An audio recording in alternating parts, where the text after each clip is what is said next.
عليكم الاخوان والاخوات. هاد السيمانه هادي قاعطي واحد القصه مع واحد السيد في مدينه تطوان في ماردين. انا ماشي في الشارع، واحد السيد لاقاني، السلام عليكم، على خي جمال، لاباس بخير كذا هادي مزيان. قلت له اخويا انا ما عرفتكش شكون انت.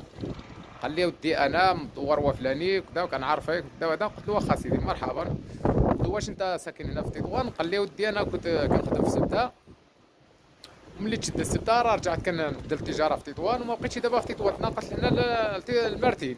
قلت له واخا مزيان. قلت له فين كاين هنا في مردين؟ قال لي ودي انا في بلاصه فلانيه في الشبار. قلت له مزيان. قلت له واش عندك شي تجارات؟ ما قال لي كنعمل التجاره وكنعملوا شويه د المخدرات، كنديو على برا المخدرات وكنديو الحراقه. احضروا راسكم، هاد الناس هادوما يعني النصابه كينصبوا على عباد الله، باش الا انت كنتي طماع غادي تطيح في الفخ، والا كنتي انت طماع غادي